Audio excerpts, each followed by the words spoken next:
solution, Mr. Brown.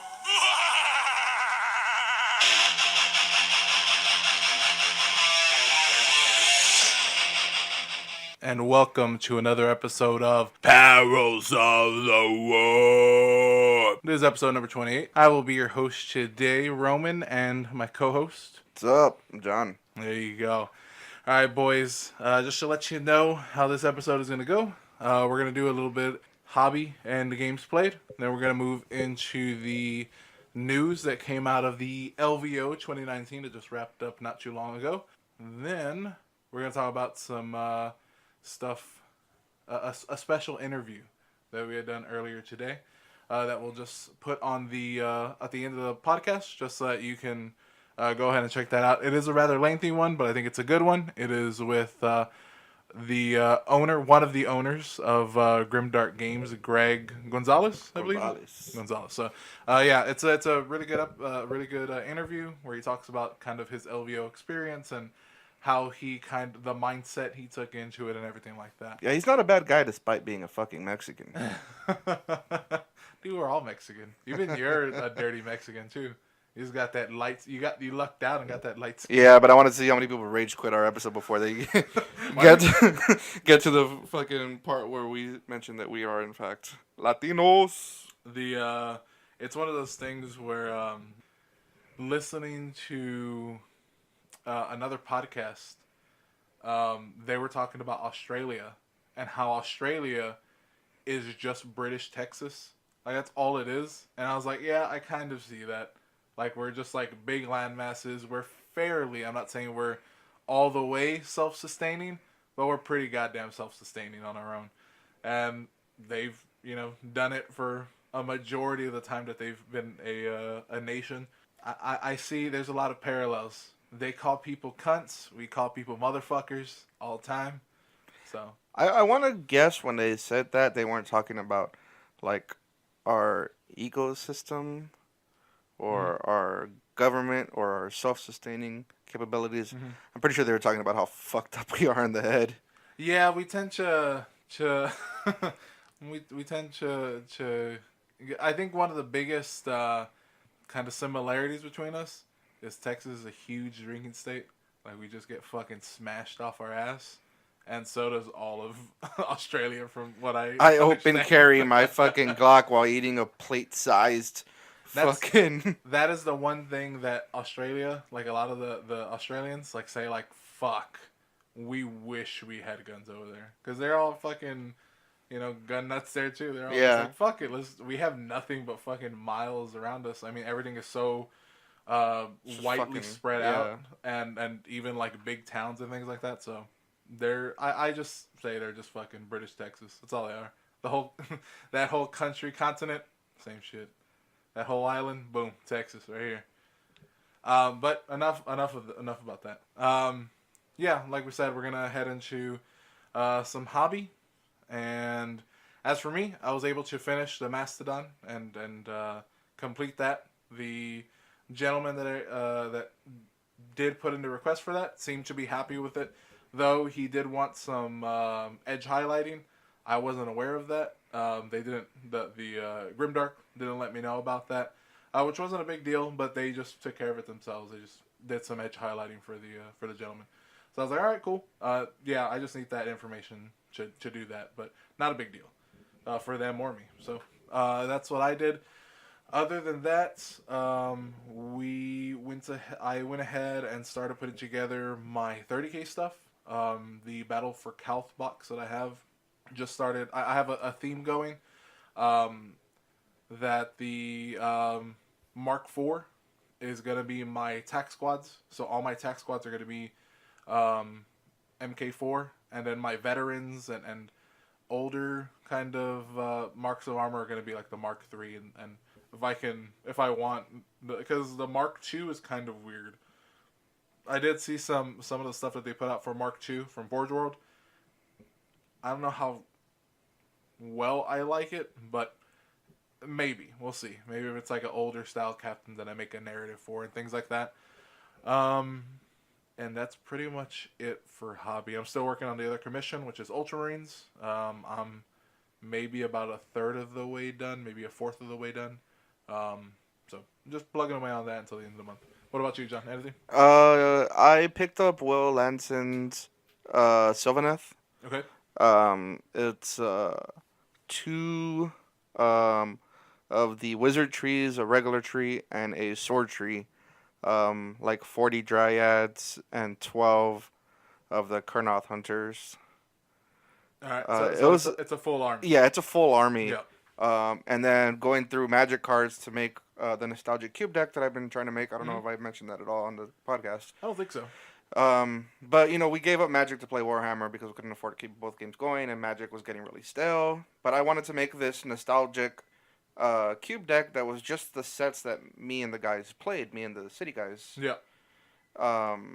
And It's pretty much from like Kamigawa to like me shards. and Tony played all the way up until Dragons of Tarkir. So there's Okay. some stuff there from that. Okay. But it's like Lorwyn heavy, and it's just a lot of cool cards that we all liked. Yeah, for sure. So My favorite sets. It's stopping the Warhammer train.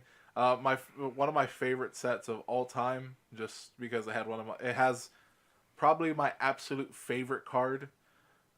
Is Future Sight because it has Korlash the Black. yeah, Korlash Heir to the Black Blade. which Fuck, if I you love want that in the card. cube deck, Yeah. I don't have one, but I know you have Yeah, I have several copies. I have the regular copy, and then I have the pre-release. Yeah, Kind of. So if you want that in the special. cube deck, you're gonna have to fork it over. I don't know if it's gonna be good because he relies on zombies, and I don't know Yeah. how many zombies you're gonna have in that cube. So he Um, just might be a dead card. Yeah. Because he has a XX for power and toughness. I thought it was for swamps though. No, I don't think so. I think it might be for swamps. How much black you got in there?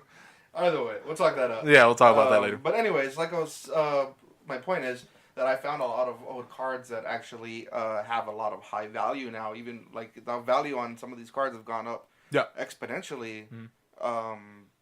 And so I was able to trade away a bunch of cards that were collecting dust and have been sitting in this closet for years. Since we started playing Warhammer, the cards have just been sitting there untouched. Yep. So I was able to trade away a bunch of cards. You just found the whole fucking booster box, so it's just sealed. Yeah, well, I mean, basically all my fetch lands and my shock lands, Yeah. those were the value cards, really. Which were, I would say, mine, because for some reason I had an affinity for opening a random pack of Magic, Uh-huh. and I'd always get a rare land. Yeah. It was just, I don't know why. It just, I was like my luck with it, I guess. So, but I don't give a fuck. I just gave them all to you because I didn't care about And then, rare well, lands. like the two biggest ones were actually I had opened because I like buying packs whenever I go to buy something Warhammer. Like if the price comes out to $55, I'll be like, oh, just give me a pack and make it an even 60. Yeah. And so I was doing that a lot with Modern Masters. Yeah. Which were like $8 packs. Yeah. And I had over time I had opened 2 fetch lands that were foil. Ooh. The blue green one and the red white one, which are both Yeah, for sure. they're some of the higher costing ones. Yeah.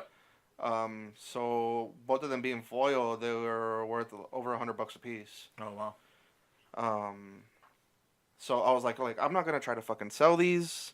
I don't want to be running all over the city, trying to fucking meet up with people. I was like Piecemeal out little lands and stuff like that. I knew this one guy who plays Warhammer and Magic, and I was like, hey, do you want this stuff? I ended up giving it to him like at like TCG low. Yeah. But who gives a fuck? Yeah. But in trade, he got me the Argonaut frigate, the big ship. Yeah.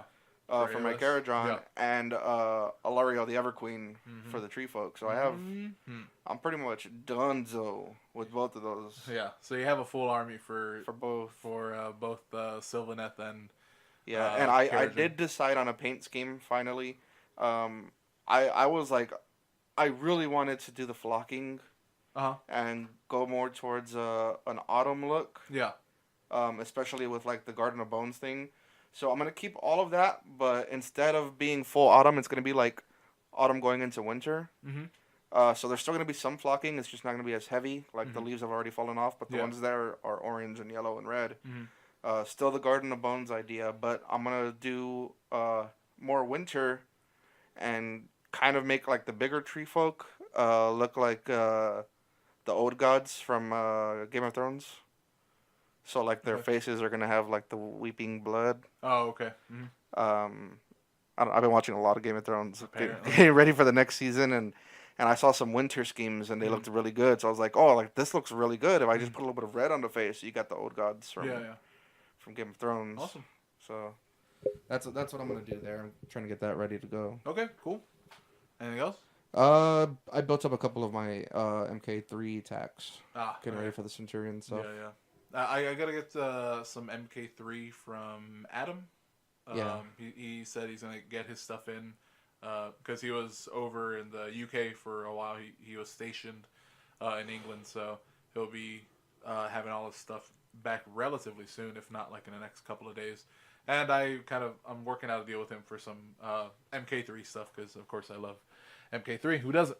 But yeah. Oh, and on AOS, I put together 30 Saurus warriors. Saurus guard. I'm sorry. So my Seraphon stuff is coming, and again with Seraphon. By the time you listen to this, Seraphon, Skaven will be out with the Battle Tome, so I'll most likely get that. And if I have enough money, maybe I'll go for the terrain and the endless spells. But that's pretty much it for the our hobby progress. Yeah. I did get in. I don't know if I mentioned that on the last one. I got in my decals, my special order decals for House Griffith. Yes. I just need that micro soul micro set. Yeah. So the next time we record, possibly I will have put my decals down. Yeah, I am gonna get you the Microsol and Micro set from Amazon. I told you I'm probably gonna order it in the next Which couple of days. it was really weird because we have several places in town that sell them, but everywhere we went, they would have one and not the other. Yeah. Which is really weird that people would buy them in a not in pairs. Mm-hmm. And just so you know, when you do place those on there, you're gonna want to gloss varnish your stuff. Yeah, I've never done that, so I got stuff I gotta practice. With your airbrush, I can teach you that.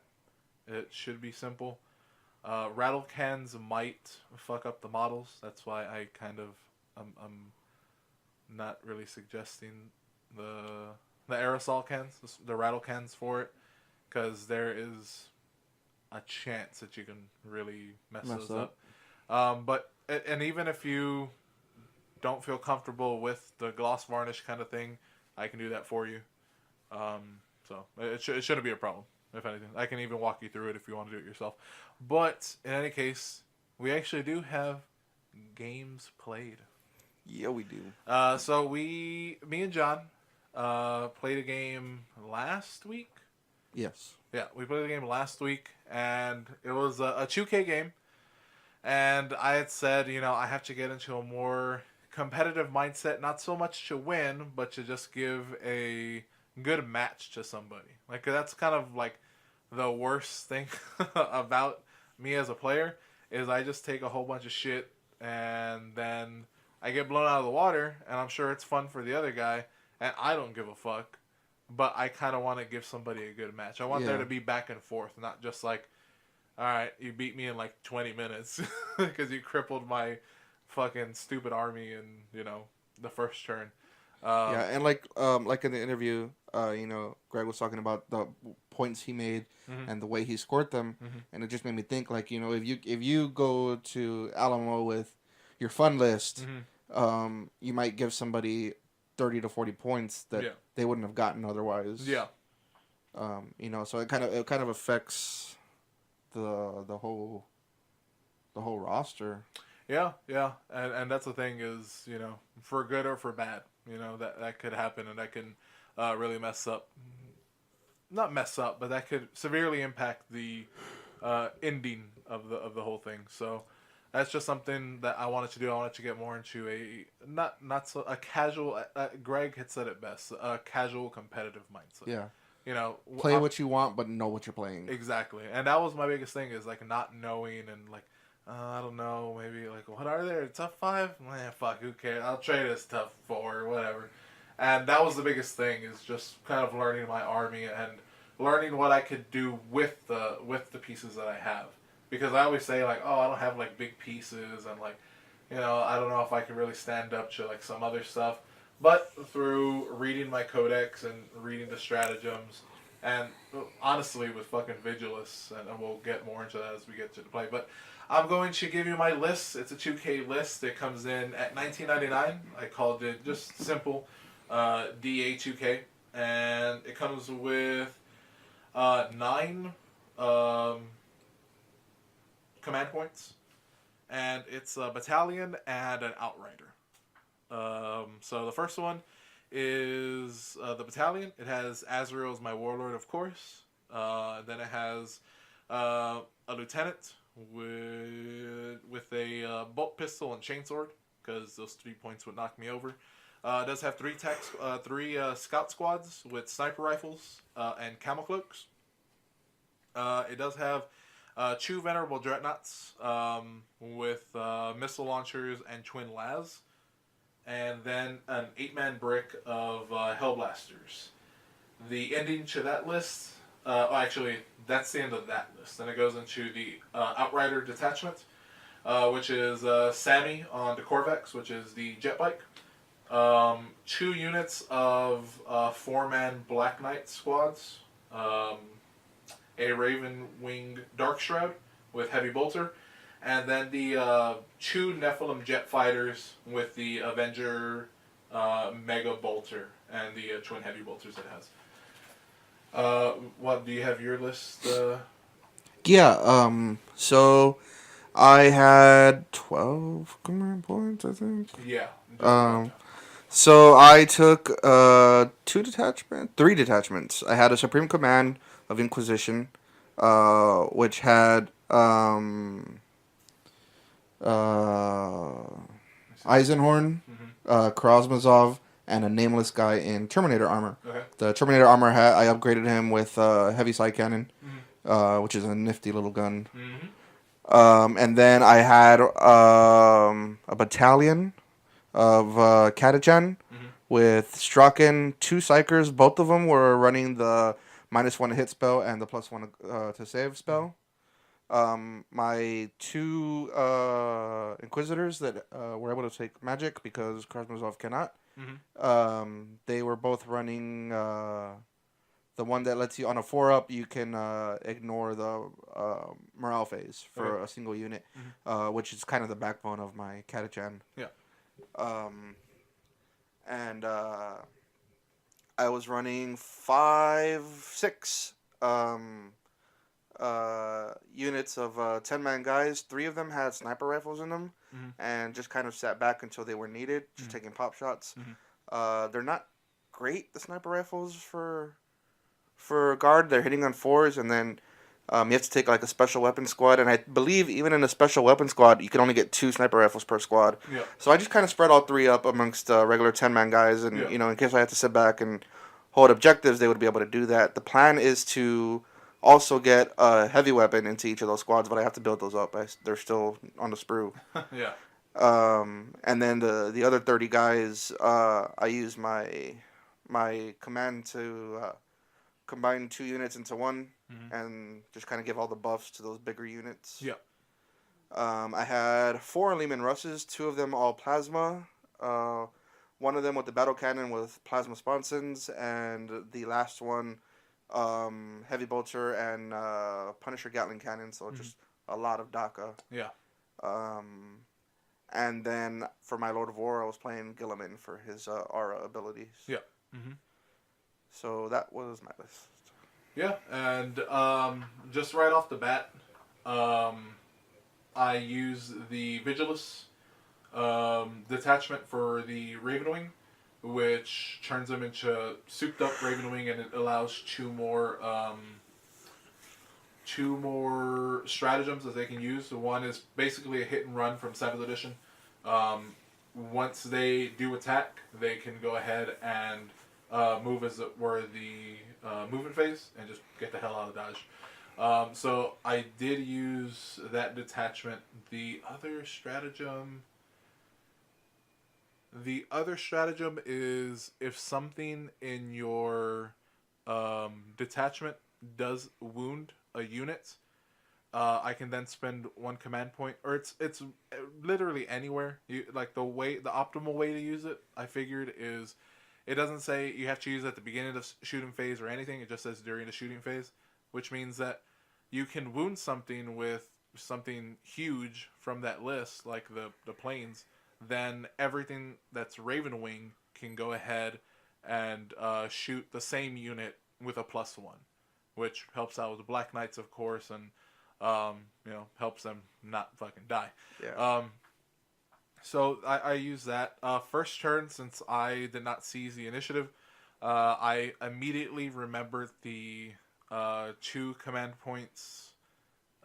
Give cover to everything in the first turn. Yeah, which every game that I've played, I always, whenever I go second, I always forget about that thing until it's too late. But. Yeah, so I just figure, like, I knew the way I deployed, I thought I kind of messed up. It turned out to be the perfect deployment for that game. The game type was from the chapter approved 2018. It's, I think, the second mission where you have to you have a center objective, and first turn it's 18 inches. The most people, the person with the most units within gets a victory point at the end of turn. And then it shrinks every turn by 3 inches. And whenever you're in the RL, you don't get invulnerable saves, which kind of fucked me up. Yeah. But Roman had been asking, for me to help him get more into that tournament mindset. Yeah. And I told him, like, his biggest thing is his Black Knights are fucking amazing at mobility and shooting, and they're okay enough in combat that you don't have to worry if I charge them. But Roman kept charging first turn in past games. Yes. Yeah, in every game he'll shoot and then charge, and he'll lose his mobility and his shooting on a unit that's a mobile shooter. Yeah. So I told him, I was like, dude, just like get close enough to shoot and back the fuck up, make me come to you. Yeah. And I had to go for that objective. I got it first. I started getting points first. But my Catachan are made to do one thing. They're made to fucking fight. And because you stayed out of combat, you just shot the shit out of my boys. Yeah. Especially with the 2 Nephilims. I know. I know. People say that for the Dark Angels, you have to run the Dark Talon, which is the second flyer that they have. It just basically has hurricane bolters, and now since the vehicle and with the bolter rule, they just get 24 shots. It doesn't matter at full range, which I think is 36. I think it actually has a 36. Yeah, it's 36 inch range. Yeah, so 36 inch range, +1 because of strafe run no matter what. And you get 24 shots. That's a lot just by itself. But then you have the Rift Cannon, which is made to kind of lay down that rift and then cause mortal wounds. So I know it's better. And I didn't know John's list. It's not like, oh, I'm taking Catachan. So I was like, oh, let me bring those my 2 Nephilims. It's kind of just, the way I built the list, I kind of just started thinking, you need the primer. And the primer for a Dark Knight's army, in my opinion, is the battalion. You can take... I just took the Sniper Scouts because I like Sniper Scouts. But you need Azrael for sure. And I knew that using the Dreadnoughts the way that they were kitted out was the best option. With the Twin Las Cannon and the missile launcher. Because I just knew, well, it's a big hitter either way, or I can just split fire whatever I need to. So those were 2 like really key units. Hellblasters kind of did some stuff. They weren't like super great, but with Azrael and a lieutenant by to reroll 1s on both, it was great. Like they did, when they did hit something, it was crippled or dead. And luckily, first turn I was able to. With the Raven Wing, the Black Knights, I was able to take out the big threat of the big tank. The Punisher. Yeah. Because, those things are brutal. They're strength 5. There's no AP, but I'm throwing 40 fucking bullets at you. I don't need AP at that point. Yeah, for sure. And that was the thing is, it just became a real big, kind of slog from there. And I knew I had to start getting points. Mm-hmm.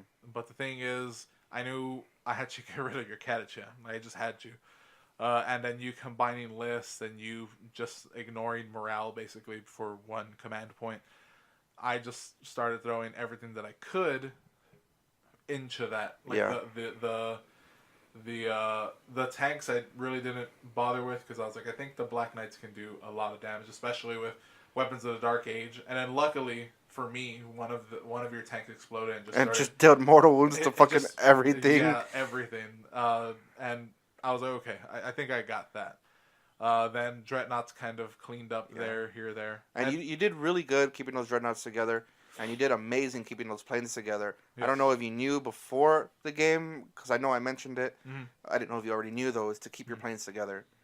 Because when I play Iron Hands, the few times that I'll still bring out my Iron Hands army, my Storm Talons stay together. Yeah. Because, yeah, they have a lot of DACA, but, you want to make sure that whatever you're shooting is dead. So keep 2 planes together at all times. Yeah. And I kind of just figured, like, once I saw that you were playing Catachan, I was like, I gotta keep them together, just because they're gonna be able to do the most amount of damage, and it makes it tough on you. Just like, okay, do I just go for one or do I try to wound 2 of them evenly, or how you want to do that? So it gives me just like, okay, if one goes down, I can most likely go ahead and I have at least another one that can now has a little more mobility and doesn't have to worry about another plane in the way. So yeah, I kind of understood that. Where I thought I fucked up with deployment was the Black Knights, because I deployed the Black Knights on the separate end from the planes, and I thought that was gonna be a big detriment because I saw the deployment too late, your side of the deployment, and I was like, fuck, there's all these big tanks, but it worked out in the end. That's where the perfect, in quotations, deployment came into play. But by third turn, I was able to start racking up some points by being... I had killed enough Catachan where you didn't have that kind of lock on the objective. Yeah. And I was able to start getting points by the end of turn 3. And then, I think on turn 3, I was able to kill Gilliman. Like twice, basically. Yeah. Hellblasters did the job, and then the first time, then he came back. And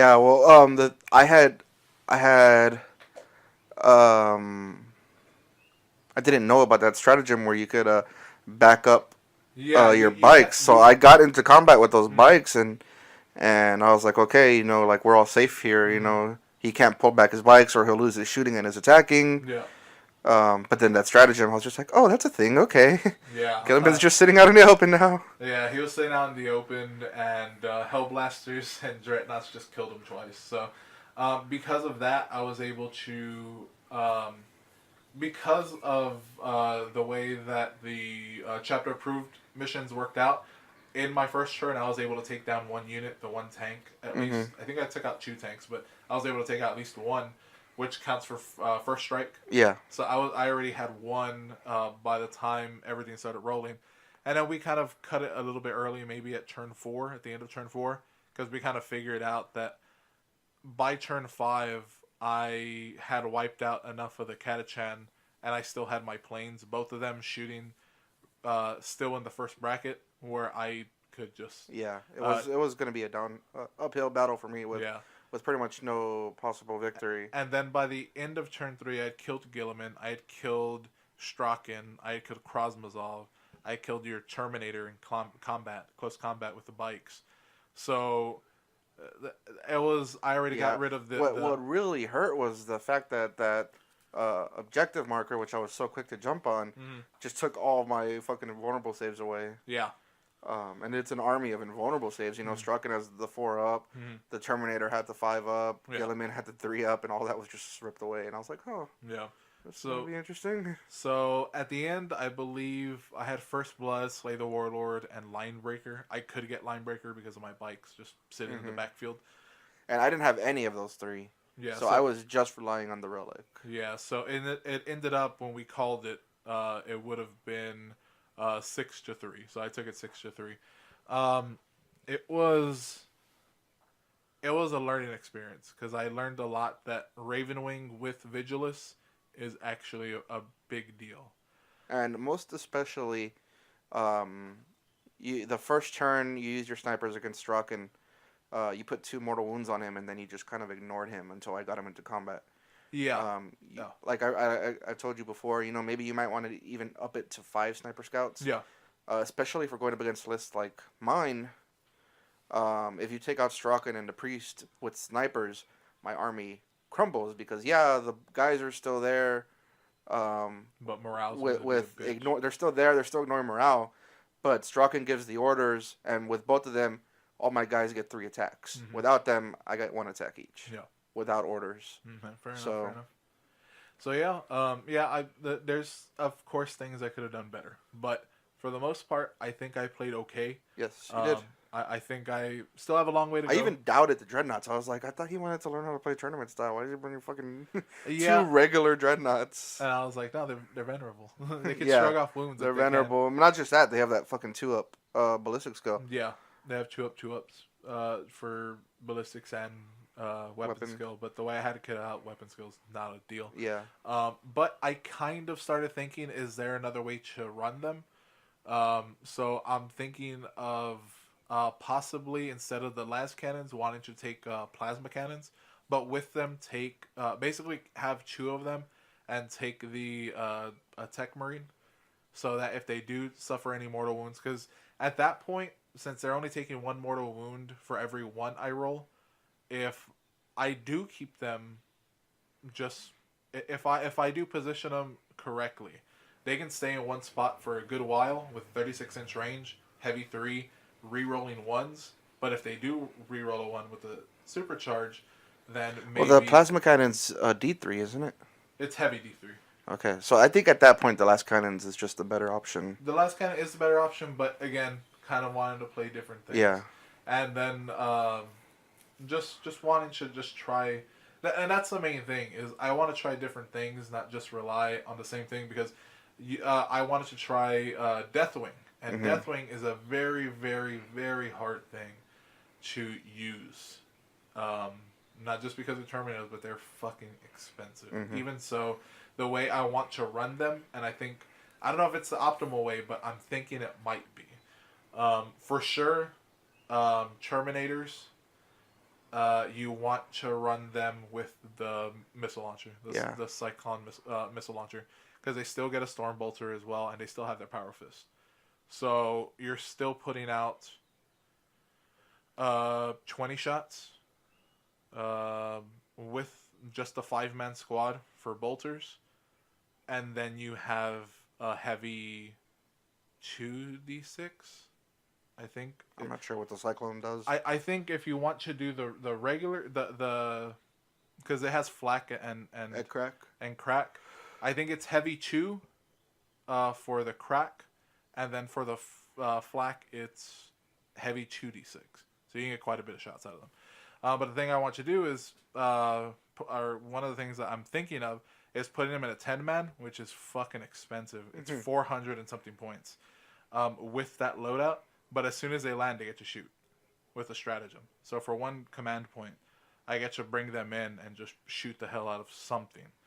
So that's one thing. And then there's the Knights, which is another thing, the Deathwing Knights. So that's something that we'll talk about later once I do kind of work with that list and kind of see how I can really function with that. But in any case, we are running a little bit of time, run a little low on time. So before we get to the interview, just wanted to talk about LVO, and we're just going to quickly talk about what they've released or what they've let know. I just want to point out real quick that I knew Sanguinius's base model was too big to be attack marine. Yes, you're super right on that. So there's no, I was completely wrong on that, but I think with that base he looks so cool. I think that. Because I thought he was a decent model. I didn't think he was great. But I think that special base really kind of kicked him. And while we're on the topic, Roman, why don't you go ahead and let our listeners know how much that model is going to cost you? Somebody had done a little bit of some kajiggering because I think it was 120 pounds at the Weekender. They just went to the site and just picked the model that was 120 pounds, then went to the American version just to convert it. It might be $190 for Sanguinius with the special base. So if you do want him, and guaranteed it's still gonna sell out, still gonna sell out like a motherfucker. But just know that it could be pretty damn pricey. It could be the most expensive Primarch. It could be. So just so you know, that's just one person's take on it. Whether or not they're gonna kind of adjust that price, I don't know. But if it is $190, that is insane. Glad I don't play Blood Angels.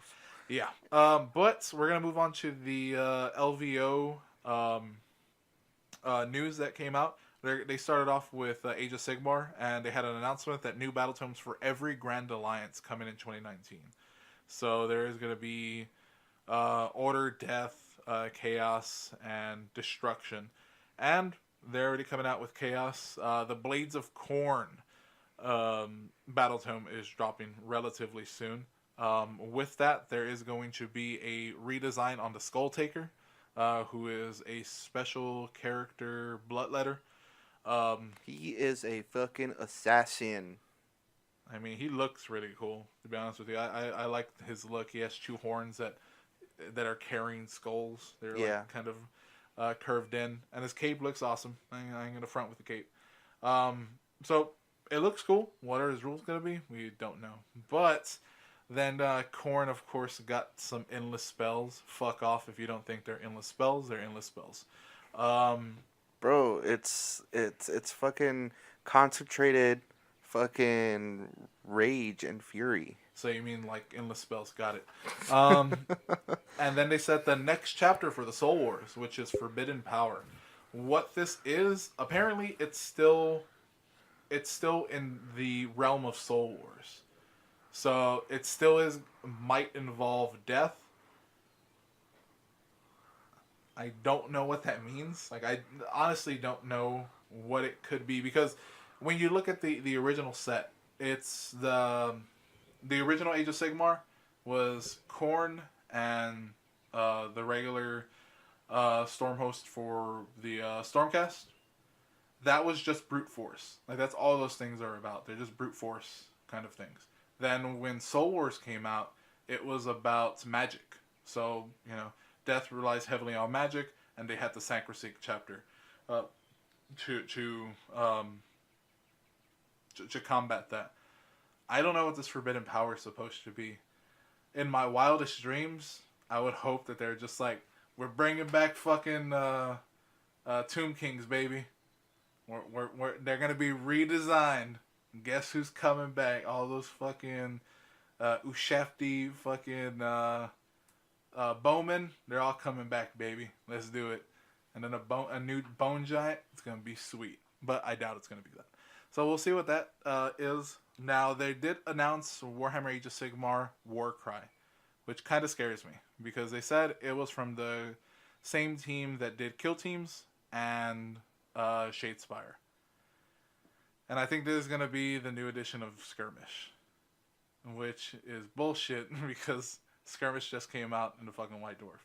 Well, so, maybe the White Dwarf was just like so we could try it out, because it's a fucking White Dwarf. Yeah, I guess. It's kind of one of those things where I'm just like, fuck. Like, how many things are you going to try to sell me? How many more books? I'm kind of... I love Warhammer. I love all this stuff, but when's enough going to be enough? It's GW, bro. All they want is your money. But then again, I honestly don't care about Kill Teams. I think it's a cool idea, and I understand the idea behind it. Like, hey, quick games. Nobody has time for this shit. But I'll just make time for big games, to be honest with you. Even if I suck at those big games, I'd rather just... I got into Warhammer because I wanted to command a fucking army, not a special, like, a squadron. Which is cool. No hate if you like it. Just, it's not for me. So I most likely will not play Kill Teams. On the other hand, I do like Shadespire, because I think Shadespire is... Different enough. It adds, kind of like a...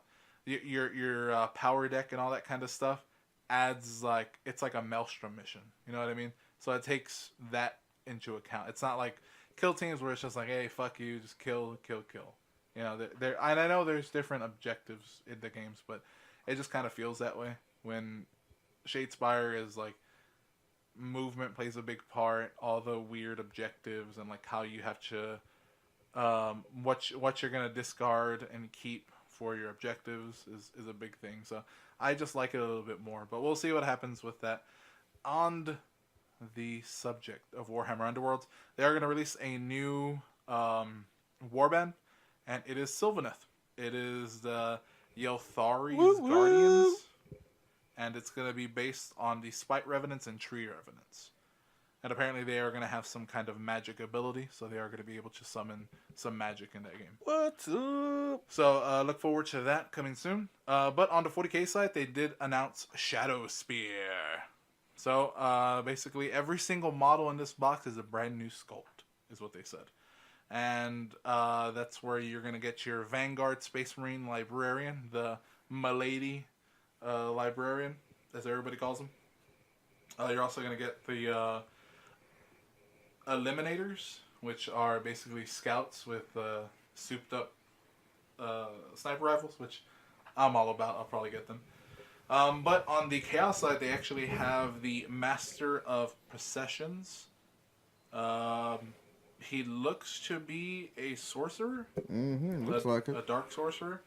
So there's going to be that. There's going to be, of course, the remodels for the regular Chaos Space Marines, so you'll get new models that look scaled up. So they're going to be kind of, I think they're going to be on the scale of Primaris, if not just a tiny bit smaller.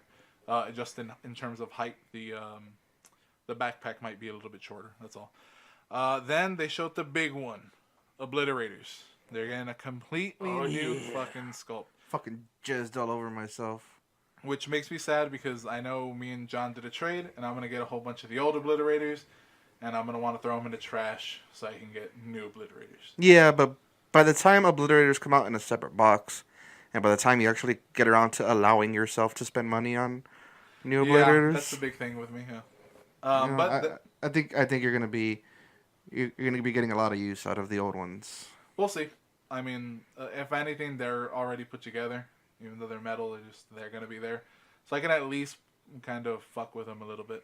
So we'll see what happens there. And then a new class of demon engine, the Venom Crawler, which is basically a hermit crab gone chaos.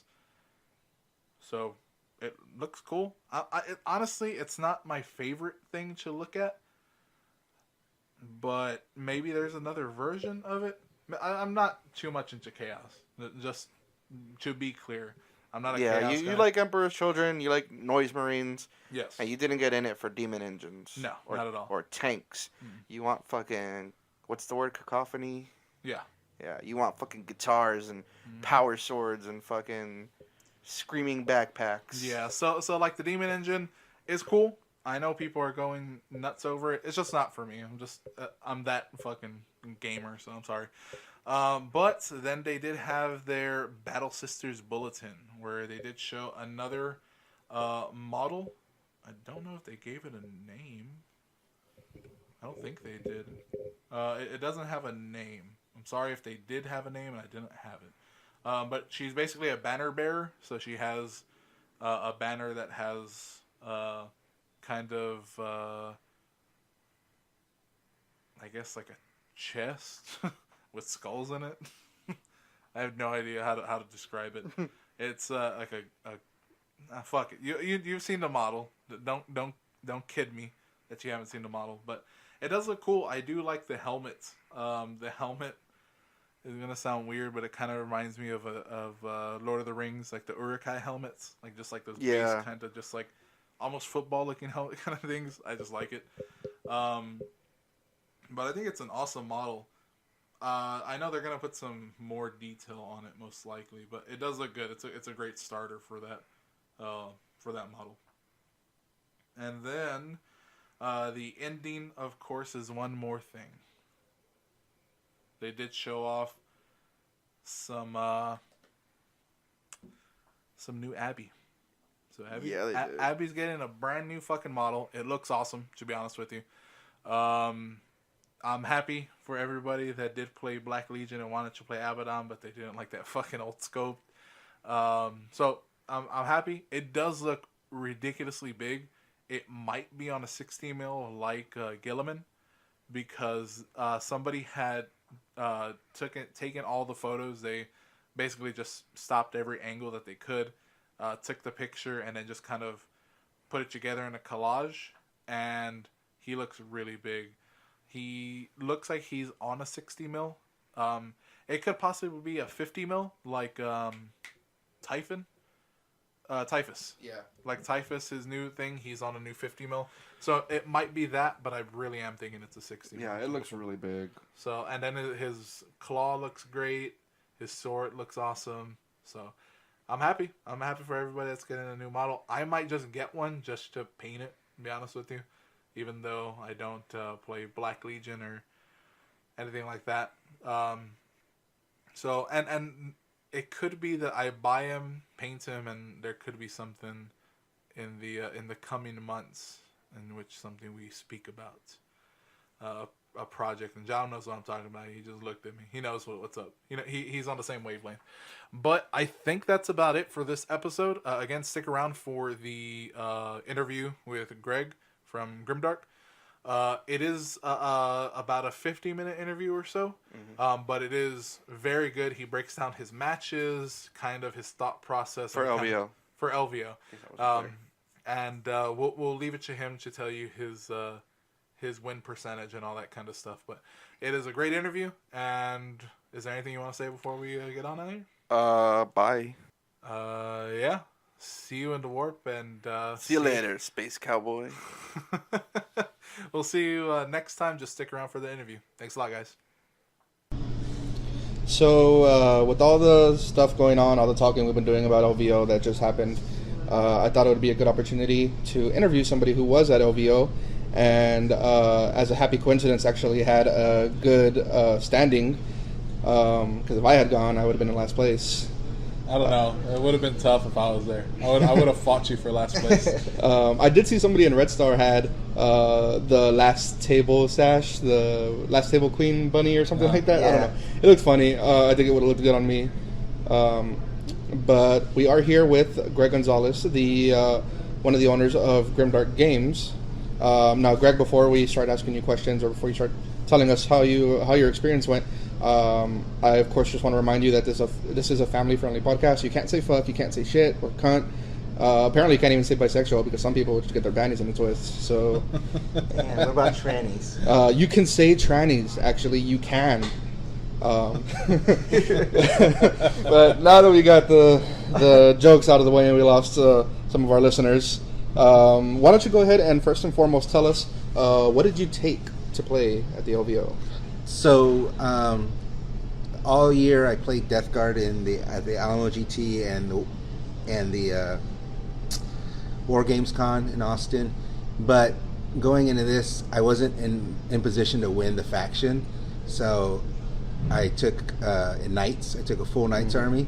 I took a Castellan knight, a Crusader knight, knight gallant, 2 Halvrans, and a Warglaive. And that was my army. And I was warned beforehand that it would not be nearly as good as I thought it would be, and that everyone there would have a counter for it, and they were right.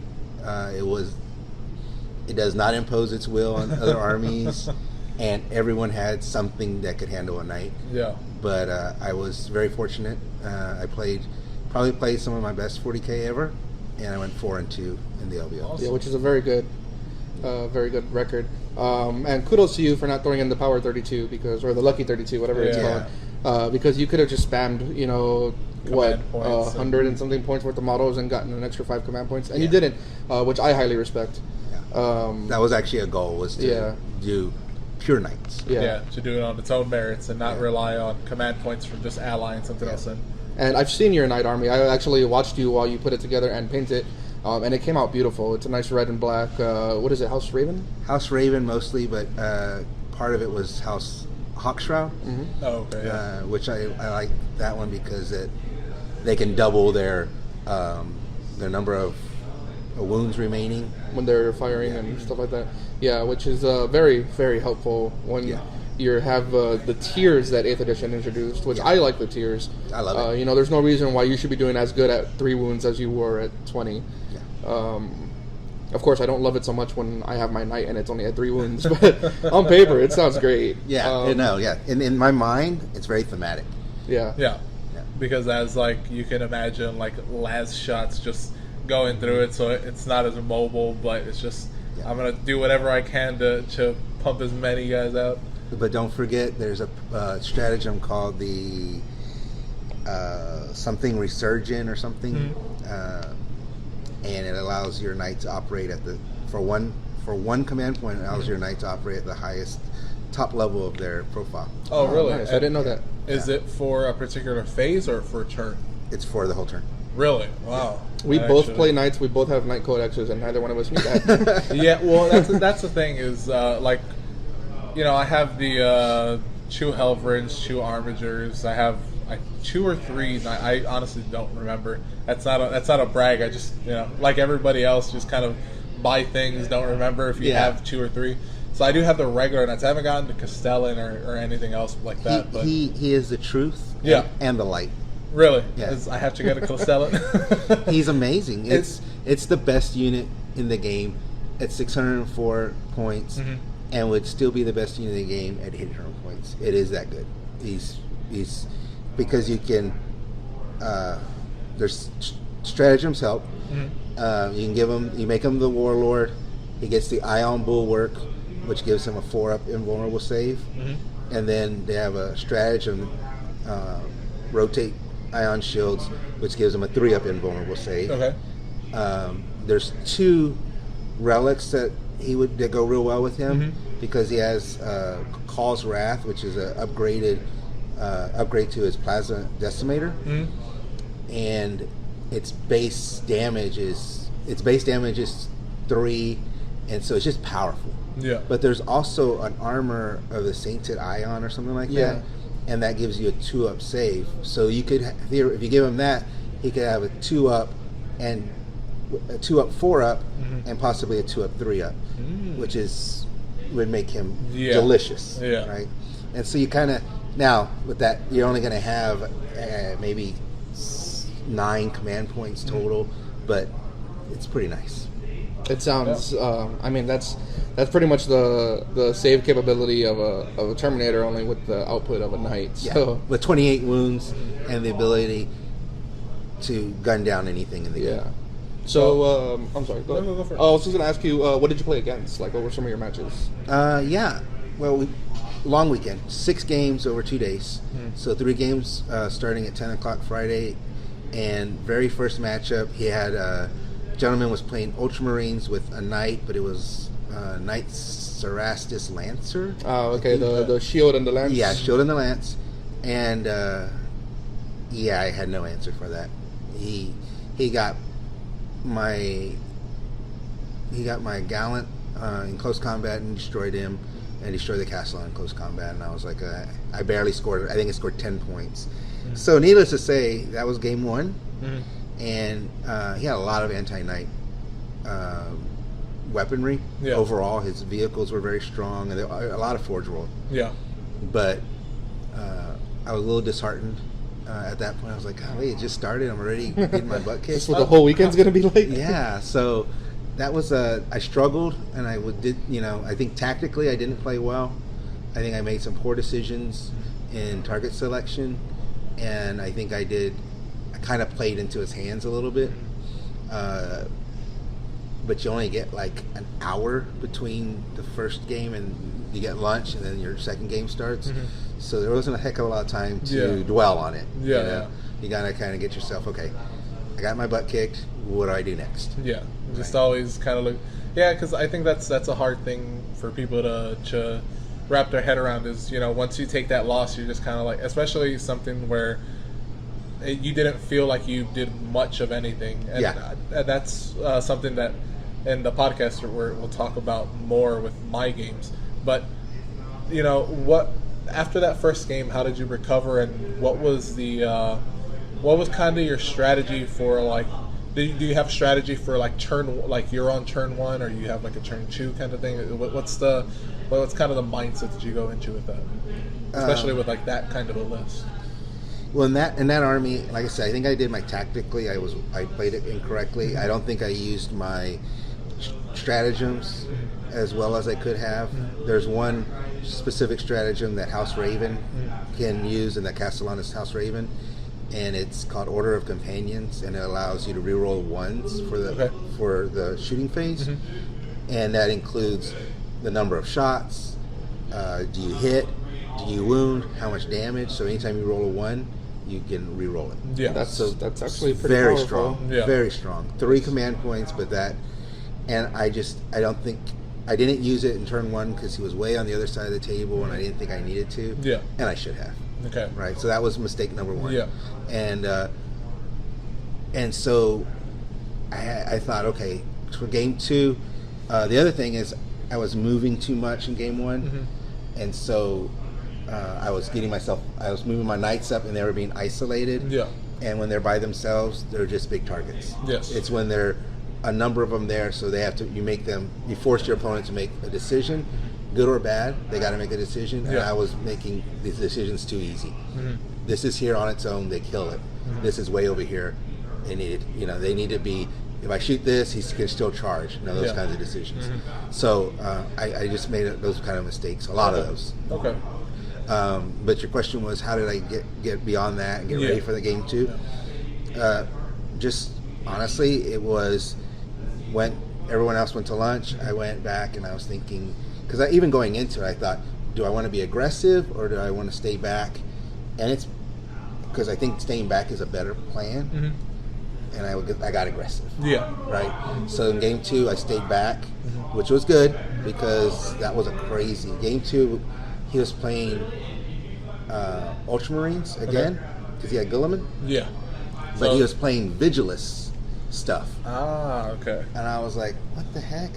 +1 to wound with these guns, right? Then his command, one of his captains, shield captains, he charged me and killed my gallant with his shield captains, right? He had 3 of them. So, and I thought, okay, we got lucky, whatever. So in turn 3 in that game, I charged my Crusader into him. I didn't know that there was a stratagem that let the captain hit me first. So at the end of my charge, he gets to attack me. Right? Yeah. Then I have to hit back. Then he gets to attack me again. And then if I'm not dead, he can do Honor the Chapter or whatever, where they can fight again. So he got 3 attacks. He got 3 sets of attacks, and he got like 7 attacks each time. Wow. It was brutal. And needless to say, the Crusader lasted through the first set of attacks, and the second set he was killed. Because it 3 damage straight at a time, which is boom, boom, boom, boom, boom. It was brutal. So, but his only mistake was he kind of killed all the other knights except for one of my Helvrins and the Castellan, who I had him in the very back with one objective, and but I was so far away, he had to start bringing everything to me, and as he'd move them up, and they wouldn't do anything with their guns, and I would just whatever, you're closest, you get shot, and all the plasma into him or whatever. Guilliman, I killed him twice, so that was the game. Nice. Right? Once you kill him twice, it's over. I scored 25 points in that game, so it was a nice bounce back. He scored, I think, 20. I mean, he did really well. It was close. He killed a lot, but I think that that in that game, staying back was a better plan, and I was able to resist those baser urges of just I'm going to run them up and I'm going to advance and I'm going to charge. No. This wasn't the game, so I was able to pull that game out. So at that point, 1-1. Okay. Yeah. It sounds like a stressful victory, though. It was a lot of work, and again, when you play just 6 nights, you don't have the margin for error. Once one dies, man, that dread in your heart comes up because you're like, dang, that's like 6 of my army gone. Does it? How badly do you think it cripples that army once? Like, if I'm assuming like maybe losing a Helverin isn't as bad as losing one of your bigger knights. So like, what is like? The Warglaive is most acceptable loss. Okay. Then the Helverin, then the Gallant, and then the Crusader and the Castellan. He never died in any of the games. Nice. Actually, I think he died in game 1. He died. Yeah. After that, he never died again. Yeah. So, Keeping it strong. Yeah. Castellan. I was like, you know what? He's going to be back here Yeah. because most armies don't have anything with the range to even hit him. Yeah. And if they do have the range, it's a lower number of shots. It's 1 or 2 shots. Okay. Yeah. Fair enough. Yeah. So it was. What was your game 3? Was that still in Friday, or was that did that? That bleed was over to Friday. Saturday? That was last game Friday. Mm-hmm. Game 3. It was Grey Knights with a knight. He had a knight Okay. as well as Grey Knights. And while I was 1-1, I was curious how. I guess he was 1-1 as well. Mm-hmm. So with Grey Knights, I gave him that he was 1-1 with Grey Knights Yeah. at that point. That's pretty good. Yeah. Because they're not. Yeah, they're great knights. They're not being treated real well by the game right now. Yeah. And I didn't treat him very well at all. He had very few options. Yeah. He didn't have. I mean, he had 3 of the Dread Knights, the Nemesis Dread Knights, but only one of them was a commander, and he had Voldus, the Grandmaster and the Dread Knight, and then he had Voldus, and he had a knight, but he didn't deploy everything. He was using command points to bring in the knight from reserves and bring in deep striking one of the Dread Knights. And the challenge with that is, like my army, right? If I throw something in isolation, you can gun it down because it's like all by itself. But in his situation, he was deploying them all by themselves, and I'm like, I'm just gonna kill it, and they die. They die very quickly. By the way, I have the means to do mortal wounds. I have the means to, because they had pretty good. He had like a 3-up invuln save, but I have on the Crusader, he takes a warlord trait called the Blessed by the Sacristans. Okay. And it allows on a wound roll with he's got that Avenger heavy Gatling cannon, and on a wound roll of a 6, it does a mortal wound in addition to whatever other damage, right? So 12 shots, it was doing mortal. I did 3 or 4 mortal wounds on him, and plus all the other damage. So it was relatively easy, and then 2 damage each. Yeah. So it was relatively easy to kill him once that gun was tracked on him. Okay. So, but that game, 32 points, which is pretty good. Yeah. And it ended early. If it had continued, I would have won by more, but it was good. Okay, and so that was it for Friday. That was day 1. All right, and an important thing is, how did you unwind after 3 games of probably like the top of the top of Warhammer 40K? Because when you go to a tournament, especially something like LVO, it's one of the biggest, if not the biggest American tournament. Yeah. So like, how do you kind of unwind from 3 games of? Because And what were they, like 2 hours apiece? 3 hours. Jeez. Did they enforce chess clocks or no? No, it was optional. Chess clocks for any game was optional. So like if your opponent said I want to use a chess clock, you had to use one. But on the top tables, they were mandatory. Top 8, right? It was mandatory. Mandatory. Okay. Yeah. Fair enough. Which would have been surprising to me. I mean, my army moves very quickly. Yeah. I move 6 months. Yeah, you don't have a 30-minute movement phase. And how did I unwind? Yeah. A Jameson, $100 steak at the casino steakhouse, and Let's not talk about steak right now. and $100 in the slot machine. Oh, okay. And I was done. I was relaxed after that. There you go. Yeah. Sounds about right. Yeah, because I think gambling does, for some people at least, does take the edge off. Kind of like, I'm just gonna spend this money. Once it's done, it's done. Yeah. I know that some people, probably like Tony, who doesn't take losing money lightly, and he'll be one of the guys that stays there. But all right, cool. So, was there any kind of preparation for day 2? Like, was there anything you were doing towards the end of the night, kind of rethinking how to work that army, or like? Yes, the cool thing is they put the pairings up for round 4. Mm-hmm. They put the pairings up that night, so I was able to see What I was going to be playing, Mm-hmm. and so I actually for that game I went in with a game plan, and because I knew what I was going to be playing against. Let me digress. That's not true. They didn't post it.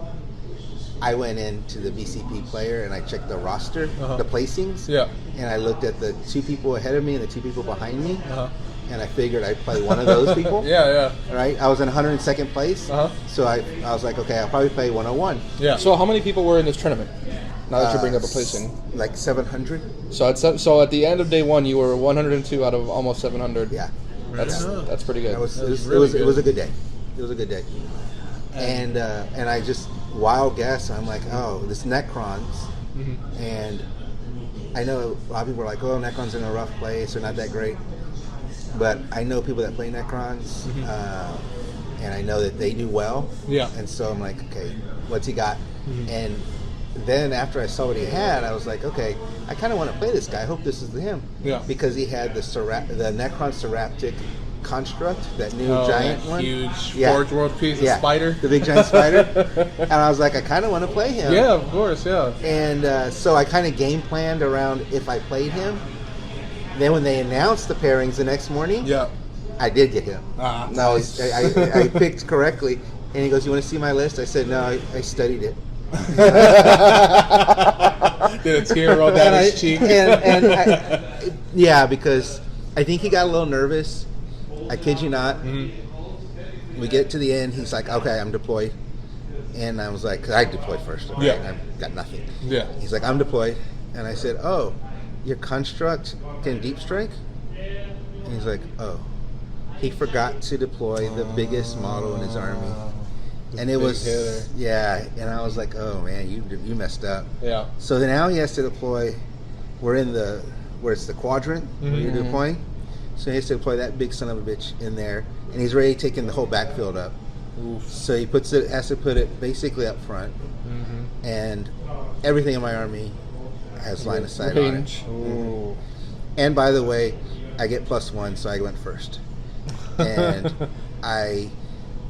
every shot in my army went into that thing and blew it up turn 1.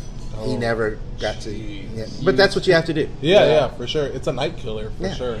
It has the tools to kill a knight, and a knight has the tools to kill it. And I was able to destroy that and a few other things. Once I destroyed it, I got to shoot some of the other stuff that were there that was on the table. And then he had on top to compound his bad luck, he rolled horribly with he had 3 Doomsday Arcs, and they have awesome guns. D6, strength whatever million or something like that. Strength 10. Yeah, strength 10 -5. I mean, they're just awesome guns. And he did horribly. He didn't kill anything. Wow. And I had like a Warglaive that was right in front of him, and the Warglaive lived. So I felt a little sad, but then I remembered we're at the LVO, and I thought, well, whatever. So them's the breaks, kid. Them the breaks. So this isn't a pickup game in Grimdark. No, not at all. And so I took out 2 of the 3 Doomsday Arcs, all of his Immortals, and most of his Tomb Blades the next turn, and my next turn of shooting, and in the bottom of turn 2, he had a lot more luck with his Doomsday Arc. He killed the Armiger Warglaive, and then he brought out a big unit of Tomb Blades. That's what he was counting on, these big units of Tomb Blades. But I was able to get my Gallant into them, and the Gallant in close combat does 15 attacks, hitting on 2s. He does work, and so he wiped out a unit of the Tomb Blades. The Gallant ended up getting killed though. They tend to. Yeah, he's right up front, right, every time, and he gets shot to pieces. But that was okay. And then I killed everything in his army. By the end of turn 4, I tabled him. So I got 37 points, I think, in that game. Yeah, that was a big one. Yeah, that was great. Good. I was scoring like the big dog score. And that was a fun game. That's day 2, game 1. And now I'm like, okay, Wish I got this. Confidence is up. Yeah, Confidence is high. Yeah. Confidence high. Well, my goal for day 2 was was to win 2 more games. Okay. That was my goal. Yeah. Stretch goal would have been to win all 3. Yeah. Game 5. Can I go ahead? Yeah. Go ahead. Yeah. So game 5 was interesting. I was playing Custodes. I just come off a big win. I'm going to play Custodes. I'm on table 55. You know, I'm Riding high. I'm like, this is awesome. Was it just Custodes or was it Custodes of the night? Or Just nothing? Custodes. Just Custodes. And I thought, they have strength 4 guns. They can't do anything to me. Yeah. And do y'all recall early in the conversation I mentioned have patience and stay back? Yeah. Yeah. Don't get isolated. Yeah. Completely didn't learn my lesson. Yeah. I ran after him with my gallant. Mm-hmm. In close combat, they whipped him. Yeah. He deep struck unit of 5 of the bikers, and they destroyed the Helvren. They destroyed the Warglaive. They destroyed the other Helvren. They were just he had me so. It was a lesson in how to play 40K. Yeah. And I was peeking through the window and wishing I was learning. If I had stayed back, I would have made him come to me, and I would have been able to destroy him. But I fell right into his trap, and he beat me. I scored 14 points, something like that, 14, 15 points. Really poor, another poor game. Yeah. So when I lost big, and I won okay, but I lost really big. That one was, I handed it to him. He has a podcast, I don't remember exactly what the name of it was. I think it's up in Canada. Oh, okay. And his army was gorgeous. Really? Just stunning.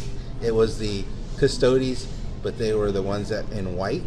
And he did it with an airbrush, so it had all the nice fades and just beautiful army. Yeah.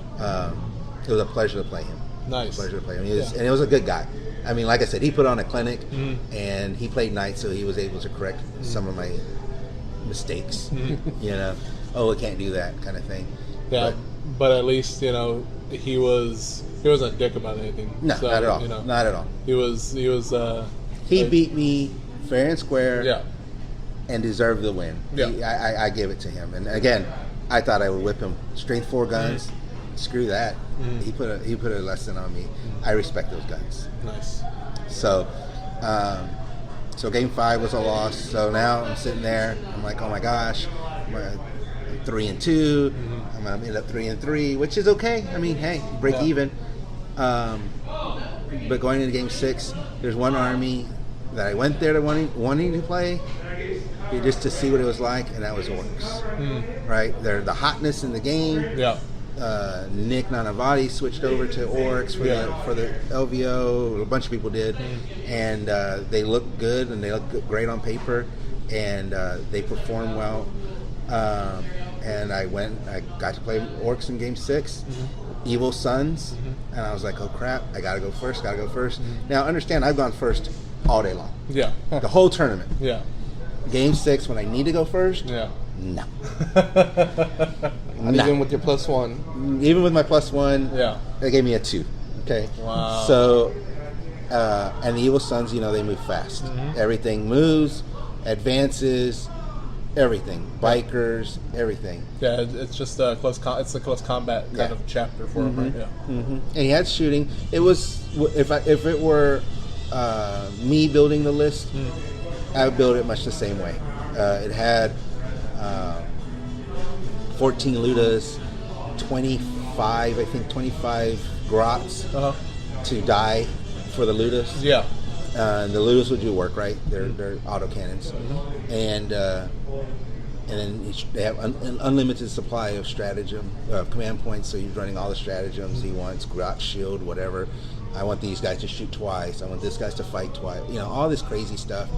Had the war boss on a war trike, and I deployed kind of poorly because I didn't respect the speed enough. Yeah. That he got a first turn charge on one of my Helvrins, and Helvrins can't fight very well. Yeah.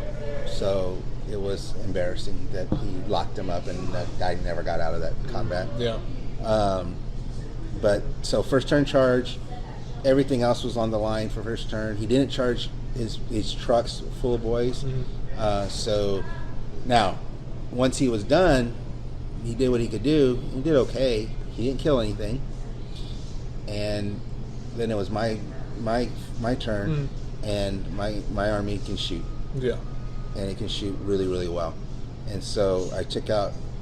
He had 3 trucks. I killed 2 of them. One of them, I don't know. That thing was made out of titanium. I don't know, ceramite, whatever. I could not destroy that thing. It took me. I couldn't destroy it turn 1.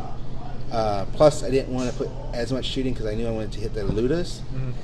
And the Castellan had to shoot at the Ludas. A lot of shots in there. Yeah. Of course, he's throwing them on the Grots. But 2 of the Ludas died, and 20 of the 24 Grots died. Okay. And then the last 4 run away because they're like leadership 2. So you roll a dice and they die. Yeah. So going into his turn, his Ludas though were, now he had 12, and they shot my Crusader horribly. Just whiff. Yeah. He did like 8 wounds on him, and then he did 12 on the Gallant. And so it was good. He had a good shooting. And the other thing he did was he had all of his heavy hitters, including his war boss, on a bike. And he had some sort of special claw. I guess it's like their relic or something. Yeah. He destroyed the Crusader. Wow. I was like, one-shot it? Just one shot. I was like, are you out of your mind? It was crazy. But yeah, he did. And but then, of course, the guy leaves him sitting right there. And so when it was my turn, then Castellan shot him. Yeah. And I really did a lot of split fire with him because he's got so many different gun systems. Yeah. And I just had to hit. And so my secondaries came into play. I took the Reaper, which is for every 20 models you kill, you get a point. I took the Butcher's Bill for when you kill 2 units, you get. So I was able to generate. I got all an old school as well. Yeah. So I got all my secondaries. I scored. I held one every turn, and I killed something every turn. I killed more every turn. So I mean, I outscored him, and so we went to turn 5, and he still had a unit left, but I was able to get line breaker, so it ended up I think 27 to 21. Oh, okay. So pretty close. Yeah, he scored a lot because took Titan Slayer. He took the secondaries in that game. The secondaries were big, and he scored bonus points because orcs can cover the entire game. Yeah. So everything beyond where they want you to be, they cover for a couple of turns until you can kill them back and run them off and stuff like that. So I had wanted to play that, so I got what I wanted. It was a super fun game. It was a little fast-paced for me. Yeah. Because he's rushing, and I wasn't rushing, but I felt I had to kind of rush. Yeah. Because if I want to finish the game, and so by the time we were done, I felt like I'd been in a boxing match, and I was tired. Yeah. My head hurt, but I managed to pull the victory. So that's how I finished 4-2. Yeah. I think I was 268 overall. Okay. So that's not bad. Yeah. Top half. Yeah, right? For sure. I mean, probably the top third. Really. Yeah. So. It was good. It was a good experience. I know now if I played correctly in game 5, I should have been 5-1. Okay. I know that game 1 I was just a disaster. Yeah. And what getting back to game 1, do you think it was more like some nerves, like big tournament? Because I'm sure you've been to other big tournaments before, so like, do you think it had maybe something to do with that? This is my 6th LVO, and up until this one, I'd always played for fun. Oh, okay, so this time I'd go, have fun, drunk off my butt. by game 2, I was drunk. Yeah. How I got to game 3, who knew? But this one, no drinking. I had gone in with the intention of winning some games and playing good Warhammer. Yeah. And I think I did that. But it was a very conscious effort all year. I went 3-1-1 at the Alamo GT. At War Games Con, I went 4-1, and then so 4-2. And again, the LVO, some people go for fun, Yeah. but they're not in the top half. Yeah. The people that go that really want to play, even like I said, the Grey Knights guy. The Grey Knights guy had to be good to be there and Yeah. be playing Grey Knights. Exactly. Yeah. You know, 'Cause that's- you don't take a bottom tier army and Nope.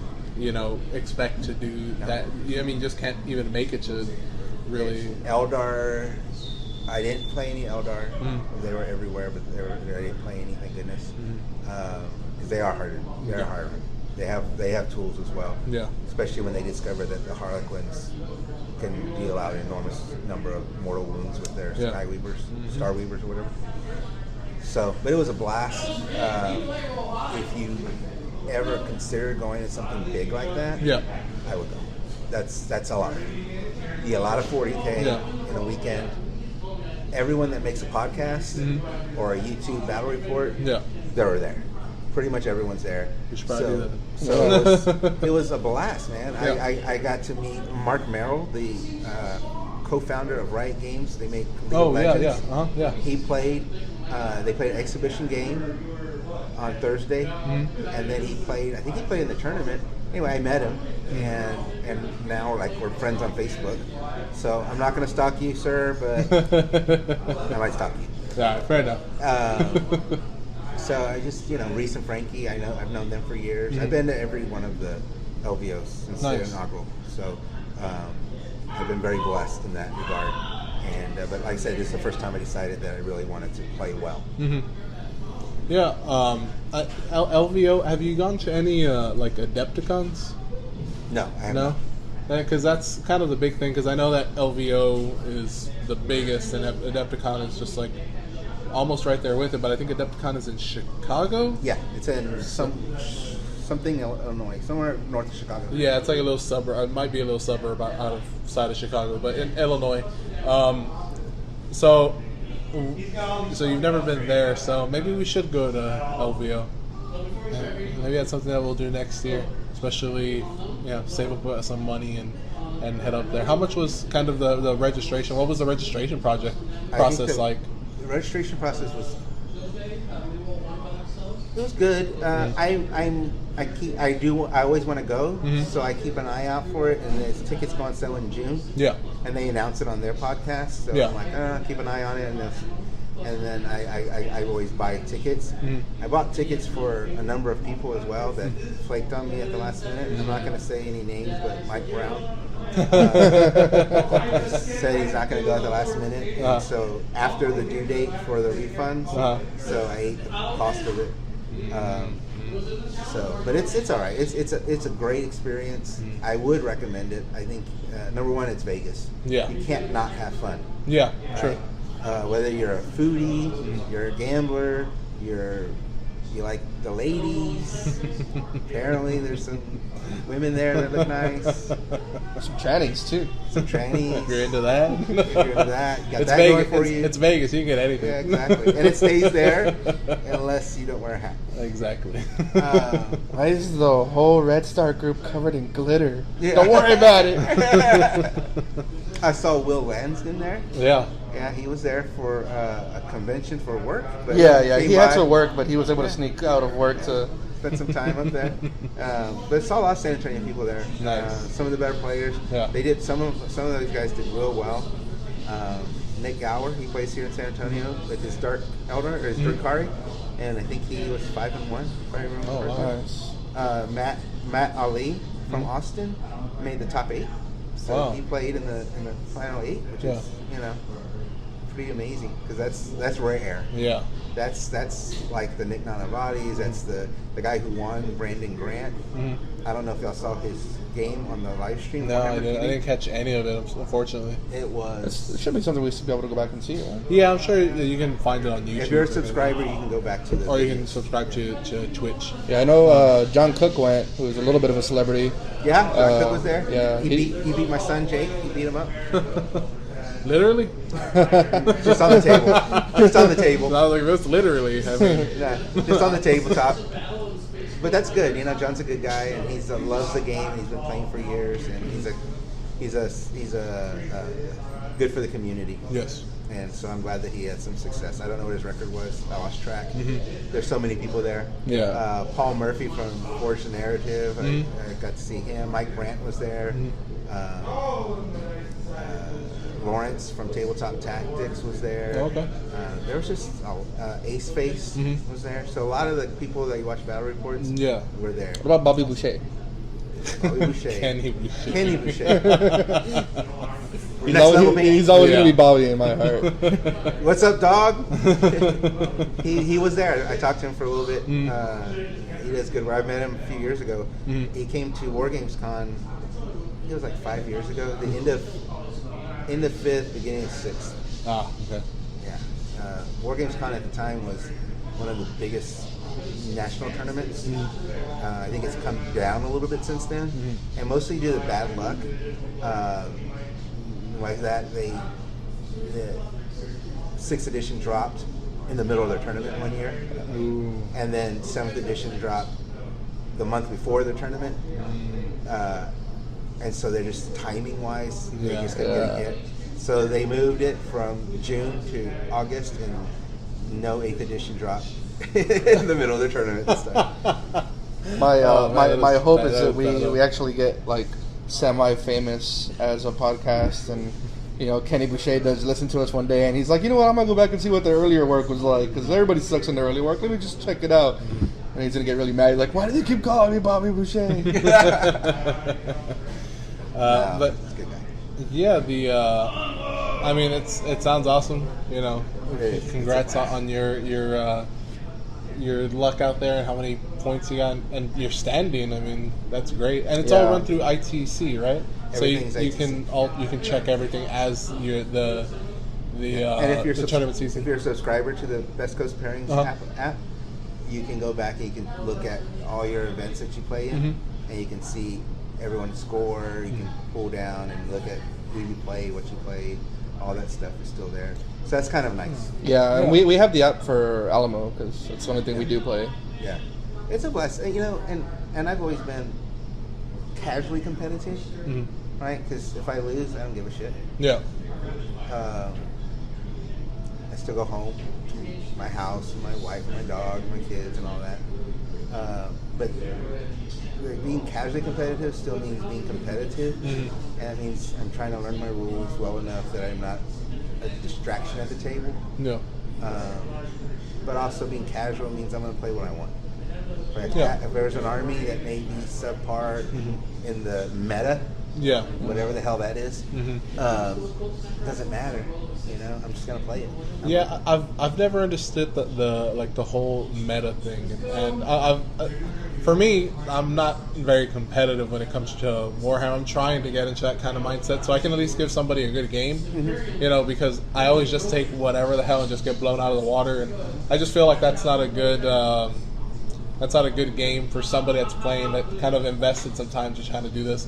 They get the win, but is it really a competition? You know what I mean? Good point. So I'm trying to get into that mindset just because I'm super casual with everything. I really don't care because I'm more of the hobbyist with painting and things like that. But getting into what are some things to kind of push you into a more competitive mindset? For me, this is gonna be fun because I had a talk with there's a gentleman that plays here in town. Yeah. And I barely knew him last year before the Alamo GT. I knew of him, and at the Alamo GT, he was talking shit to me, and he goes, "Oh man, I didn't even know you knew how to play 40K." And I was like, "What a jerk." Yeah. But then I thought, well, why would you think that? I've never played 40K. I've played at 40K. Yeah. Right? And so that inspired me. I didn't participate in a lot of events, but the ones I did, I generally did well at. They're the bigger ones. The War Games Con, Alamo GT, now the LVO. And I've done better because that inspired me. It was being kind of called out. In my mind, I didn't take it as an insult. I took it as, if you're gonna play the game, play it well, and I can play whatever. Yeah. I like playing competitively. Again, casually, I play whatever I want. I worked with Nick Nanavati last year for list ideas, and I didn't use any of them because he's like, oh, take this, this, and this, and that's great. Yeah. He even said, and these are the powers you take and all this, right? But I like playing with the big models. I like Mortarion. I like Knights. I like Magnus. I like stuff like that. Yeah. And I would send him those lists, and he's like, you can't take that. That's going to lose. That's going to lose. That's going to lose. Yeah. Well, number one, it doesn't lose all its games. Yeah. 4-1 at War Games Con.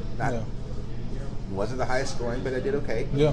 And but I played what I wanted to play. Yeah. So I say, like what you're saying, how do you get what you like, play it, but at events,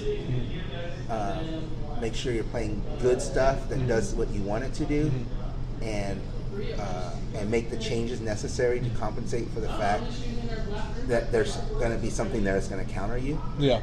Right? Even Knights have a counter. Yeah. Mortarion has a counter. Everyone's like, oh, I have Mortarion. Well, you know what? He's a target. Yeah. He can't hide. He's too big to hide anywhere, anything. But they build Death Shroud Terminators. They build things in there that will protect him. And all you need to get him to last 2 rounds. Yeah. If he can go 2, he can take out anything in the game. So I played Death Guard last year up until the LVO. I'm going to play Death Guard this year, I think. But I'm going to play it all year. I got a little nervous because I didn't play. Last time I played in a tournament was War Games Con in August. And here we are in February. It was LVO. So I was like, I can't take that army because I forget the rules. It's got a lot of a lot of interactions. Yes. And my brain doesn't work like it used to.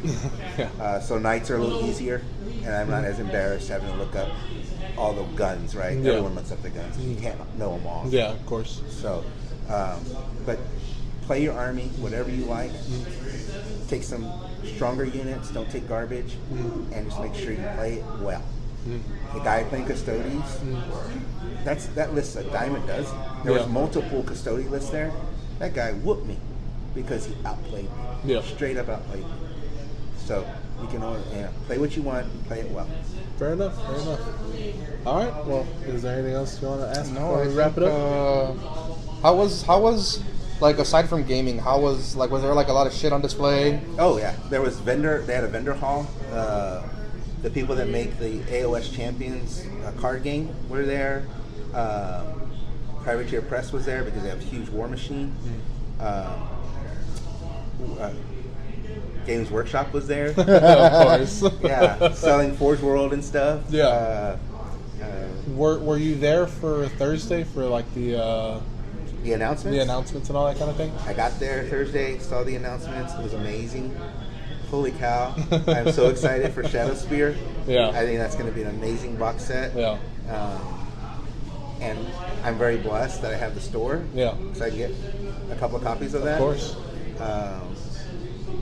But I think it's going to be a great release. I think a new Abaddon, if he's in that box, is going to blow things away. Yeah.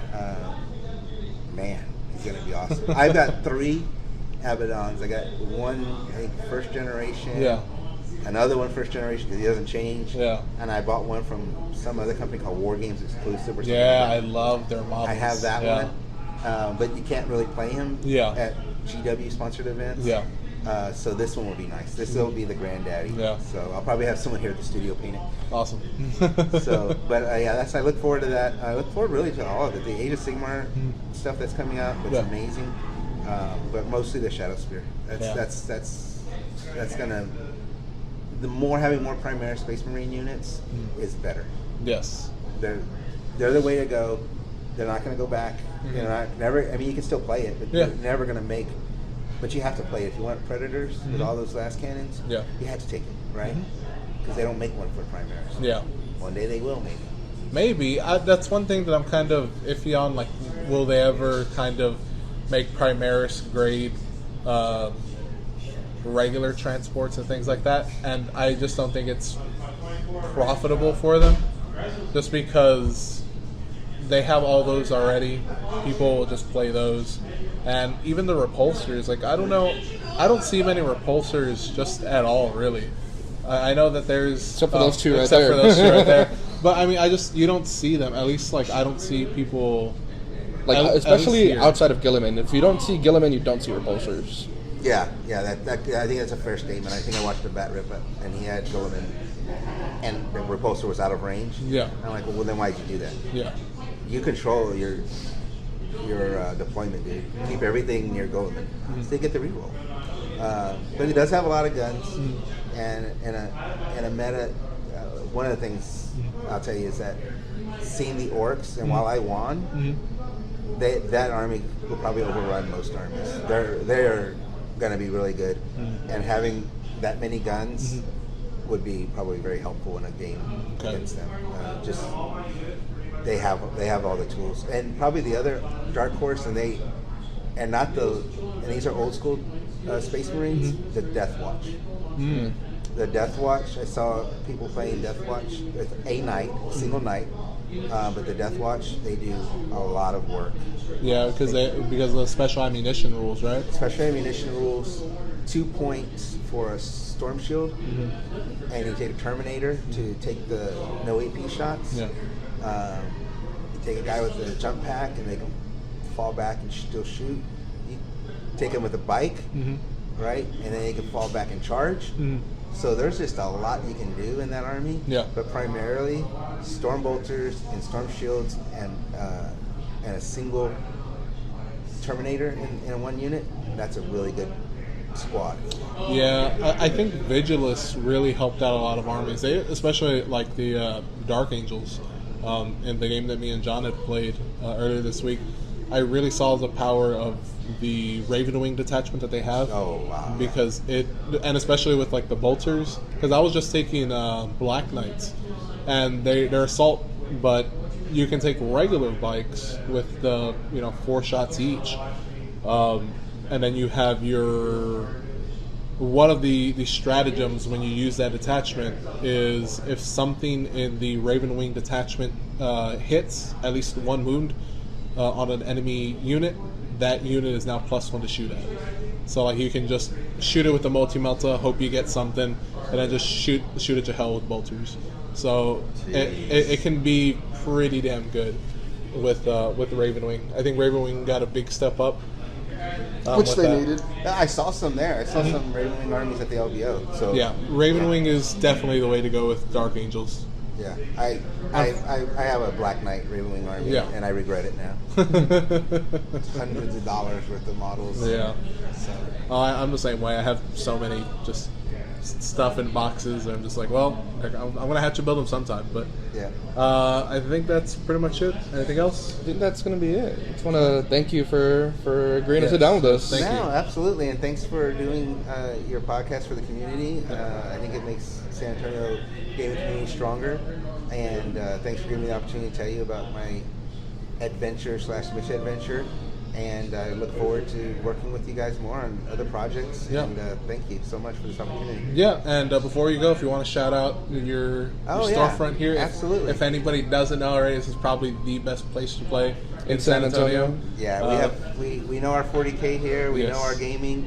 15% off every day on all new inbox product. And we have a good selection of used product as well. Which I'm going to check out. Yeah, we're going to go look at right now. Well, I look over there and I say good selection. There's multiple empty pegs. Yeah. Which I noticed those empty pegs are where the 30K stuff usually is, which is probably our fault. You're welcome that all that's gone. Yeah. We're bringing the 30K resurrection. We'll replenish. Yeah. All right. Thanks, guys. Thank you. Thank you.